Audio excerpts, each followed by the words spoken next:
Good afternoon or good morning, depending where you are. Good evening Uh, too, probably. yes. Um, Thank you for taking time out of your day to hang with us. We're going to be going over how to maximize billable hours in your law firm and minimize tech downtime with some effective IT strategies. So I'm Dan DeFay, and our Chief Executive Officer of North Star Technology Group is Ken Satkunam.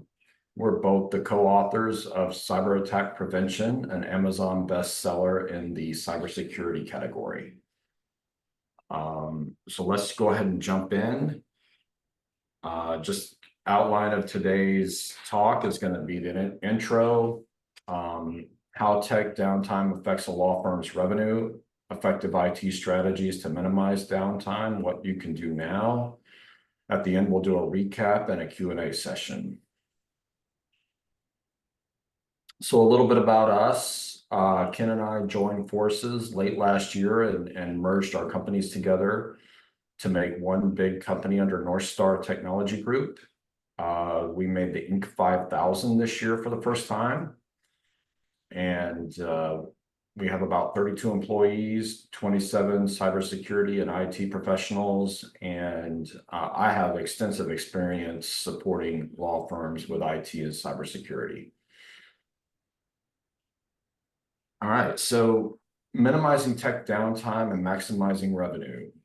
What this usually ends up being as far as results is that the law firm has happier clients, happier staff, deadlines get met, and billable hours get maximized. You achieve your goals and your revenue soars. The common tech issues that we typically see in law firms are hardware failures. Sometimes the internet or network will go down. There's a lot of different software that runs on the computers, and sometimes those software applications crash. One of the big ones we're seeing more and more of are cloud services going down. And the worst of all, downtime, a cybersecurity breach. So how does this impact your firm? So one of the most common things that we see is that a lot of attorneys, when they start having tech issues, they will miss deadlines, and some of those deadlines are very critical for their practice. And as a result, then you could end up with some irritated clients. A lot of times, there will be documents that attorneys are jumping into and editing, and that document has been passed around through a lot of people, and over time that document will get corrupt. And so, obviously when you're dealing with issues like this, the amount of billable hours tends to decrease. Another issue is client information being stolen. We're seeing a lot more of that now. And when things like that happen, that can really ruin your reputation. And sometimes that reputation can't be repaired. So these are basically the strategies that we recommend. Proactive IT management. Ken, can you speak a little bit to that? Sure. So we kind of, when we work with customers, we essentially have two major focuses of our attention: cybersecurity, which Dan is going to go into quite a bit thoroughly. But the other side, of course, is just the IT management. So it's how do we handle infrastructure? How do we handle capacity planning? How do we handle tech support? And a lot of those things that you probably are very, very familiar with IT. That is one of the biggest things that you can do from a proactive perspective to reduce the amount of time spent fixing problems or dealing with slow technology or underutilized use of technology. Yep, absolutely.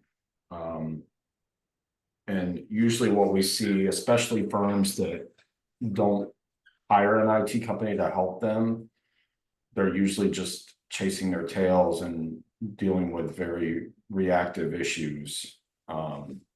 So definitely, just having somebody proactively checking things and monitoring things, it just goes a long way. Another way, another effective IT strategy is to really move your practice to use cloud-based legal solutions instead of the older ones that require a server or, on-prem infrastructure. When COVID hit, I think this was probably the biggest example of, seeing a group of clients that were already doing things the right way in the cloud and those that were still using on-prem. There was a huge push for all the law firms that were using some of the older software to be able to work from home, and they were scrambling. And then we had other practices that were already going to the cloud. It was like just another day for them. Is that what you saw with your clients too, Ken? Yeah, I mean, absolutely. And it was kind of an interesting timing during COVID. We actually went fully remote ourselves internally right before everything went crazy. So Wow. it was a unique opportunity that we had to actually kind of work through a lot of those kinks to move things either to the cloud, allow remote access for people no matter where they happen to be, whether it was at home. Yeah. And yeah, it was we saw a lot of the same things, and again, the big push to get things in the cloud dramatically reduces the pain and headache of having a mobile workforce. Yeah, and I mean, another thing that just used to always worry me was every client we had that had a physical server in the office. It's like they don't, well, first of all, it's usually stuck into a closet with no ventilation, right? Mhm. And then, well, heaven forbid, the air conditioning has a problem in that office, No. or there's power outages. And so, we have a lot of clients that are out in California, and when there were brownouts and things like that, it was just such a bad situation to be in. So yeah, Clio, MyCase, Practice Panther, NetDocuments, these are some of the major ones that some of our clients use, but there's many out there, and recommend you look at trying to keep your applications in the cloud if you can. Another effective strategy is having reliable IT support. Things typically will go wrong at the worst possible time. It'll usually be when you have some kind of deadline you're working on that your hard drive will decide that it wants to crash. So really having somebody available to help you get through these issues and get you back up and running is very important to minimizing downtime. Any thoughts on that, Ken? I'm no, I mean, obviously you're absolutely right. It just seems like whenever you have a problem, it's when you need your tech the most. And so being able to have a trusted partner, right, where you can get your problems resolved quickly is huge, no matter what time of day. Yep. One of the biggest things we see, and believe it or not, we see this whether they have an IT company helping them or they're trying to do things themselves. We usually always find problems with backups. And, backups can be anything from backing up your Microsoft 365 or Google data. It can be the files that are sitting on the computers themselves. There's a lot of different places where people forget that they need to have some kind of a backup. One of the big things we see is, somebody that's trying to do everything themselves, they'll install QuickBooks and, not realize that they need to be backing up the QuickBooks file or, something like that. Any thoughts there, Ken? Yeah, I mean, and again, it comes down to, you have a good graphic up there, RPO versus RTO. This is the considerations that you need to have regarding your backups and how much investment you want to put into them. So our RPO stands for Recovery Point Objective. Essentially, that is if something bad happens, we lose information and we need to restore, how far back can we restore stuff to? So if you are okay with a day's worth of data loss or an hour's worth of data loss or a week's worth of data loss, that is a metric we use to consider designing your system for backups and recovery. And on the other side of that is recovery time objective, and that's how much downtime you can afford to lose. So if we need to restore something, do we need to have this stuff up in 5 minutes, 30 minutes, an hour, a day, a week? So take those 2 points into consideration as you consider your backup and recovery strategy, but don't ignore it, because at some point you're going to lose data, and this is going to become a really, really important issue. Yep. And like I was saying before, one of the biggest things we see is, most people assume that Microsoft and Google are backing everything up that's in their cloud repository, and that's just not the case. And Microsoft and Google lay this out, that it is your responsibility to be backing that up. So you always want to make sure you're using some kind of third-party backup for Microsoft and Google to back up the emails, the files, the conversations, and those kind of things. So let's talk about some of the things that we typically come across whenever we're trying to help somebody who has not been following any kind of IT strategy or getting help from other IT companies. Old computers and equipment. Ken, how does this impact a firm's time? Man, we have a lot of data on this, right? We've been in business for a long time, and there is a very, very, very direct correlation between, I would say not even correlation, it's a direct causation between the age of equipment and the amount of tech support problems that we get. So if your firm, is like what I think I would hope you would want, your employees are productive, they're always working, and they're not having to deal with slow stuff or things that aren't working. Taking into consideration simply just that one thing, the age of the equipment, makes a huge difference, right? So we want to make sure that we're on a schedule, right? That we're refreshing that hardware, because it has a very, very, very direct impact on how much support calls we get, how much downtime your staff has, and how much lost productivity they're going to experience.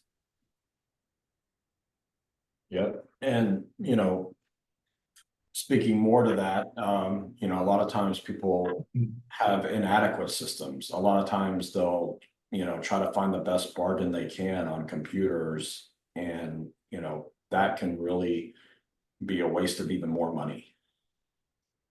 Yeah, we constantly get the, hey, I thanks for that information on that new equipment, but I just got an ad from Best Buy, and I can get a Dell computer for half the cost, and it really is not the same thing. Consumer grade hardware is not the same as business class, and you will eventually experience problems that will make this cost savings on the front end not really be reflected off in the total cost of owning that equipment. Yep. And how about when we come across a firm that has been buying the Best Buy sale of the month, and there's 15 different types of computers all in this firm? How does that work out in the long run? Yeah, I mean, that's a challenge. So for our business, being able to service and support an organization is dramatically improved by having common or standard sets of equipment. So our agents and our tech support people know exactly what to expect. We can apply the same techniques of either maintenance management or support across all of them, versus having to have unique sets of tasks and steps, right, if the equipment differs. it's a much easier way to manage when we can build up a standard using business class hardware. Absolutely. And usually what happens when nobody's monitoring or testing backups? Yeah, well, I mean, that's where the rubber meets the road, right? We talked a couple slides ago that eventually you're going to need to restore something, right? It could be just someone accidentally deleting, or it could be some sort of cyber incident. Yeah, If nobody's been watching those backups, it really is a dice throw, whether or not you're going to be able to do the restore, right? So they need to be monitored, they need to be managed. Yeah. As modern technology has it, it's still not perfect, and so we need to be making sure, validating, verifying, right, that we have good backups and that we can meet your RPO and your RTO expectations if we need to restore. Yeah, and a lot of times, we see firms where they have somebody who might be a little more technology savvy maybe than the others, and so they kind of end up being the default IT. And that's great. I mean, I'm sure that can save some money, but where I've seen that backfire is, a lot of folks that are tech savvy may not necessarily understand the process that needs to happen when there needs to be a major change. So let's say, there's some kind of an upgrade. Well, they're just trying to get this thing done before they have to get back to their real work. And so I've seen a lot of upgrades cause major disruption because they didn't have any kind of backup or any way to undo the change that they just forced on the entire company. Applications with critical data are sometimes introduced as well. And then, nobody told the person that's managing IT. And so how are they supposed to know that that needs to get backed up? When you introduce a new application, somebody needs to be checking to see, does this data actually reside on the computer locally, or does it reside in the cloud, or what happens when that computer crashes? Is all the data gone? Those are other things that we typically hear about after the fact from people that are managing things on their own. And this, I can't tell you, I don't care if you're a solo, I don't care, if you're just, if you're a 30 user firm, you should have at least one spare computer available at all times. If you're a solo attorney, I highly recommend having a desktop and a laptop. Take the laptop with you when you travel, use the desktop for your typical day-to-day stuff at home or in your office, wherever you work. And applications usually are not properly integrated. A lot of different applications all work together. It's one of the most common things that we find is that things are not properly linked together and causing other issues. And of course, the biggest things we see if IT is not being managed is that there's little to no cybersecurity services in place to protect the firm. All of these things that are listed here, these are things that a firm absolutely needs in the year 2024 to survive. If you're not doing these things, your firm is taking on a lot of risk. And these are the things, Dan, too, that are not thought through when people manage their own IT. And it's a little bit of a lower barrier of entry to be like, okay, I can fix a printer problem, or I can help somebody, get logged in, or or install some basic software. It's this stuff, right, where you really see the potentially dangerous impact of trying to manage it yourself. Absolutely. Yeah, in fact, let's take a look at some of the most common cybersecurity issues that we find. A big one is, right off the bat, email security is not properly configured. There's a lot of different things with your email. There's these things called DMARC, DKIM, these acronyms, but every single one of those needs to be configured properly in order for your email to flow smoothly and to prevent hackers from spoofing your domain. the biggest one, which I can't believe we still see over and over again, is there's no encryption even on laptop computers. So if your laptop is stolen and you have no encryption and you're a law firm, most likely, depending on your, state regulations, you're going to need to report to your clients that, there's been an issue. And possibly they have data that's, out there in the public. We still see multi-factor authentication not being set up. The other big one is, usually the founding attorney set up the Microsoft 365 or the Google Workspace, and their account is the admin account.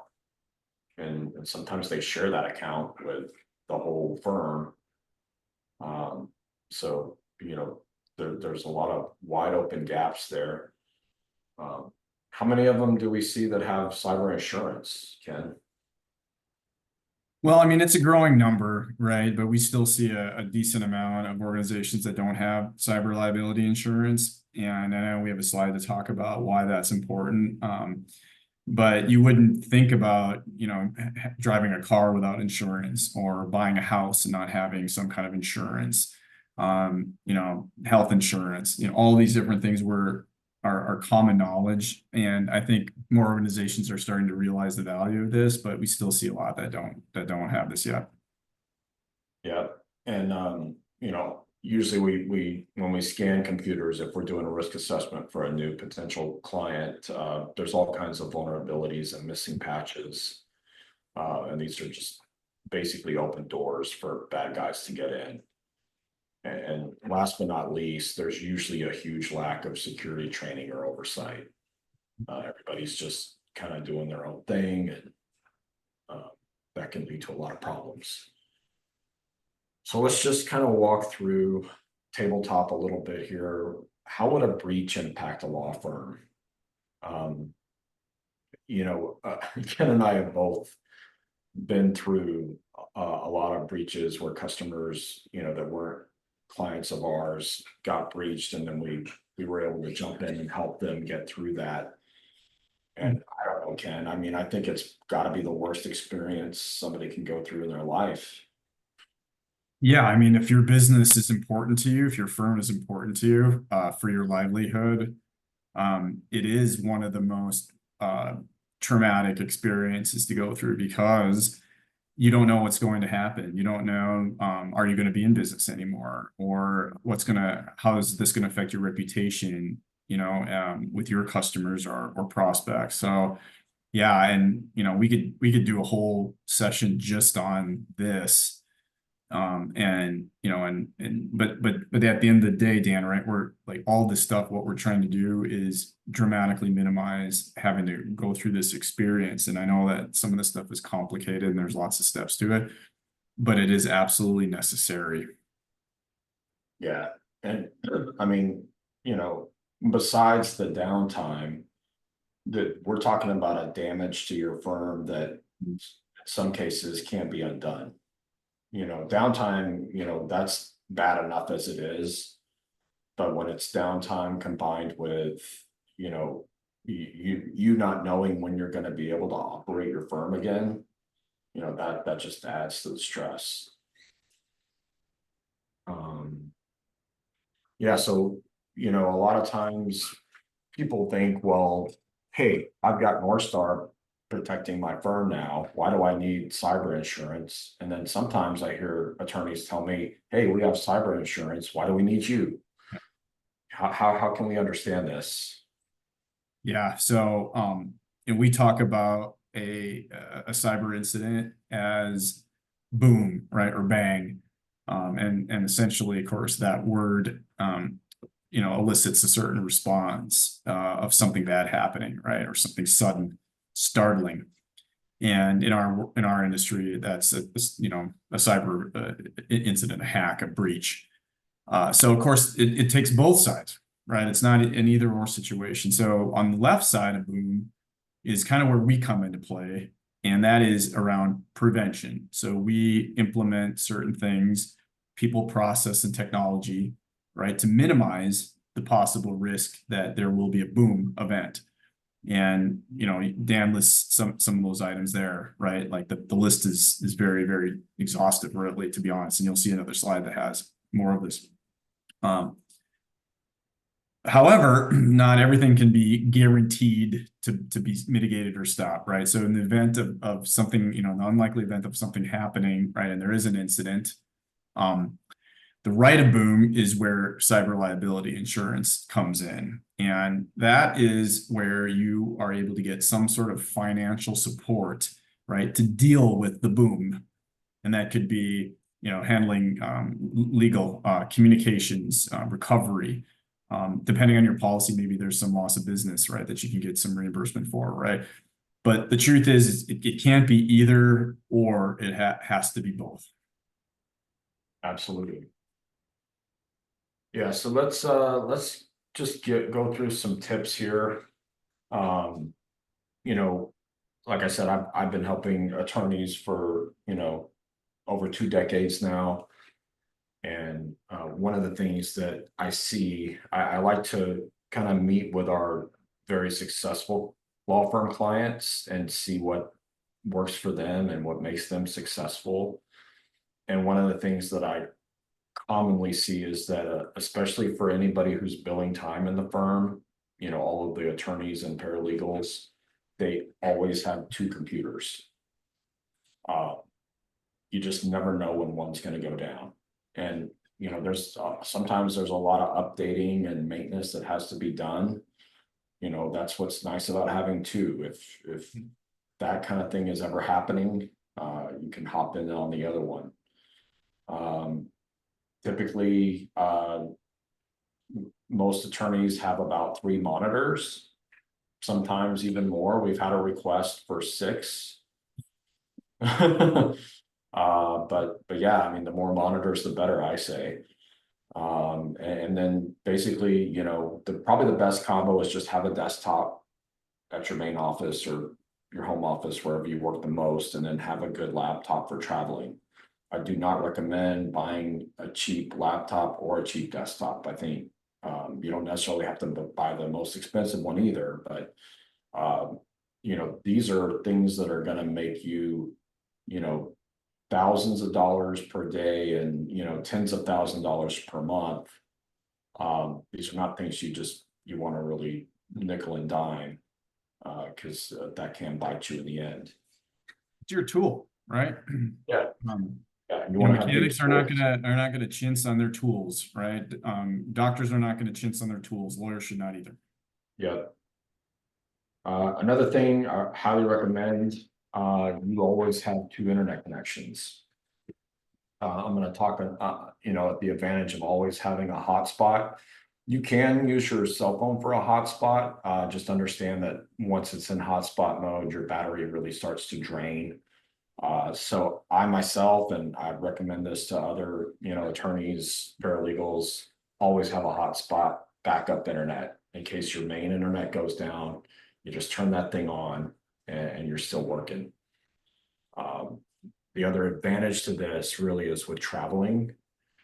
I highly recommend, you know, use your hotspot as your internet, no matter where you are, if you have good cell reception there.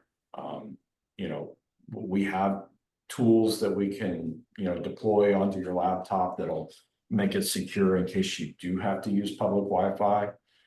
But in my opinion, it's just always try to go the lowest risk path, and the mobile hotspot is definitely that avenue. Always use a password manager. Keeper is the password manager that we provide to our clients, but you can use, you know, any password manager you use in most cases is going to be a lot more secure than storing passwords in the browser. Whenever we do a risk assessment for a law firm, one of the tests that we run is we try to see if we were a bad guy, if we're actually able to access the passwords that are in their browser. And 99% of the time, the security that they may have running never blocks this. And so we're actually able to simulate going into all the browsers, grabbing all the passwords and sending them back to ourselves. So with the password manager, they're not able to do this. And another thing that, you know, we highly recommend you don't try and manage your risk by yourself. Highly recommend hiring a team to help you do this. You know, no matter how big or small your firm is, disruptions can happen at the worst possible time. And, you know, clients really look for great counsel based on reputation, and you want to keep that reputation strong.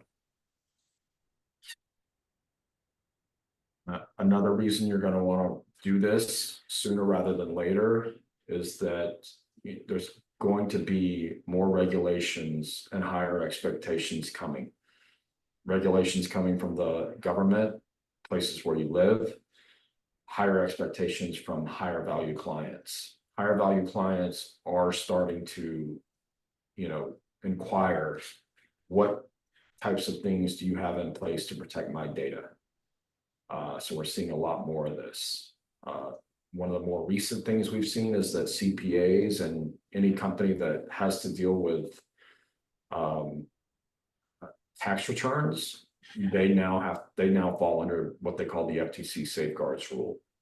So it's not going to be long before there's going to be some kind of regulation coming your way. And depending on what clients you work with, you may have other regulations from their industry that applies to you. So how much should law firms expect to spend on cybersecurity, IT, and risk management, Ken? 2% of income. That's right.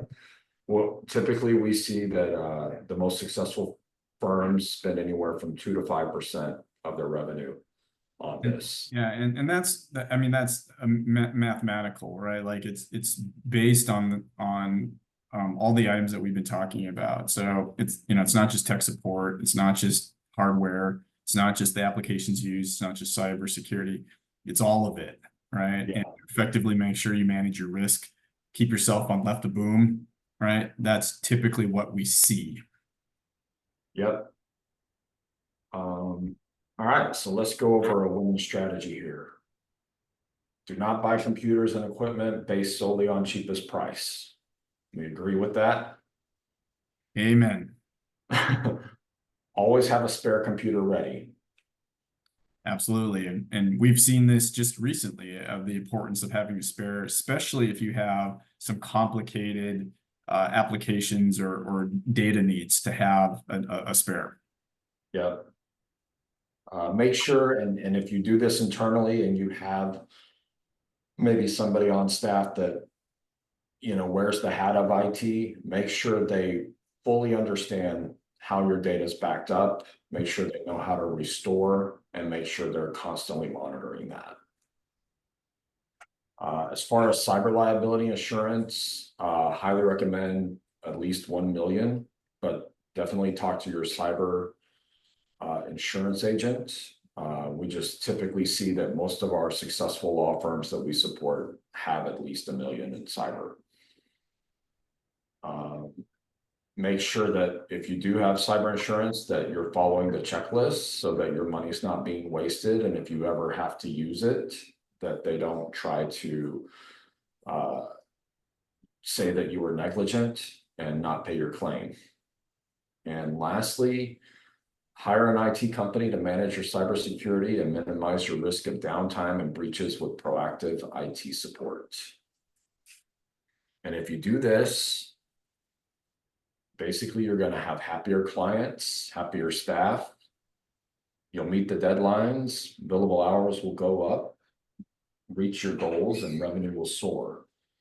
And again, we've had people tell us that they've had staff leave because the IT in those companies was not up to par, and employees get just as frustrated as anybody else. Yeah, and we have a question. I don't know if you want to answer that quick. Yeah, actually, we're now in that phase here. So yeah, let's go ahead. This is any questions you have. Let's hear them. Yeah, we've got one relating to the spares. How often should we replace spares if it winds up that they weren't needed or not used? So if you buy a spare but nobody uses it, how often should you replace it? Should that be part of the same refresh cycle that you do for machines that you use? Yeah, I mean, I think it should. Even though it hasn't been used, if it's a true spare, we always advise having it hooked up and updated and, so it's typically going to be on and ready to go. You don't want to just have a spare and just let it sit cold because there's going to be a lot of work that has to be done before it can be deployed. So if it's a true spare, we kind of call that a hot spare. That computer is going to have all the software. It's going to basically be ready to go and just, quickly configured for the user. So yeah, I would recommend replacing it. Yeah, and if you guys have interest or want to learn more or want some recommendations, I strongly suggest going out to info.northstar-tg.com. I'm assuming that QR code works as well and book a strategy session. Yep. Happy to discuss anything that's going on. Another question, if budgets are tight, where is a good place to start? Yeah, so my opinion on that is definitely cybersecurity. Cybersecurity, in my opinion, is the foundation. So you don't want to really start building a huge, information system for your firm if it can easily be breached or compromised. So Yeah, and that's also the stuff that is hardest to do internally, right? So, yeah, we recommend checking those boxes first. yeah. Because it has the biggest impact for really, really a lot of pain if it's not done the right way. Yeah. So I mean, if you're just starting out, I mean, I would try to find just a good, IT company or resource to help you. And, I highly recommend you get somebody who's going to put some form of cybersecurity in place. Don't just have somebody you can call when things are bad. Yeah, That's the worst place to be in. and we talk about this, where a lot of organizations, when we start working with them, their entire cybersecurity system is antivirus and a firewall. Yeah. And What do we call that? call that, yeah, the living on a prayer plan, right? The Bon Jovi Yeah. plan. Bon Jovi plan. If that's all you have, you are really living on a prayer. And so that's why we suggest starting with cybersecurity. There's so much more to it these days, besides antivirus and firewalls. Much more. And antivirus and firewall, we're not knocking that. Those are two pieces that are still used and highly, and they're very important. But those two things by themselves are not going to be protecting you from the type of threats we see today. Any other questions? Yeah, we got one more here. How quickly are things changing in cybersecurity? Is it something we can actually keep up with? That's what typically our job is. So we do keep up with this day in and day out. And if you can find a good cyber and IT partner like us, we're gonna take care of that for you. Yeah, I mean, there's a reason why even with law firms, right, there's specializations. And a estate planning attorney may not be able to help as much with immigrations or Yeah. vice versa, right? So like everybody kind of has their specialties, and we are really no different. The cybersecurity piece of our business is how we help organizations minimize that risk is a very, very complicated set of skills, right? Mhm. And that's our job, right? That's what we eat, drink, and breathe this stuff. So let us keep up with it. Yeah. I think that's all the questions, Dan. All right. Well, this has been fun as usual. Yeah, please, if you guys are interested in booking a strategy session or learning more, hit that website, book some time with us, and we'd love to help. Yep. I'm looking forward to hearing from all of you. Thanks, everybody. Take care. Bye.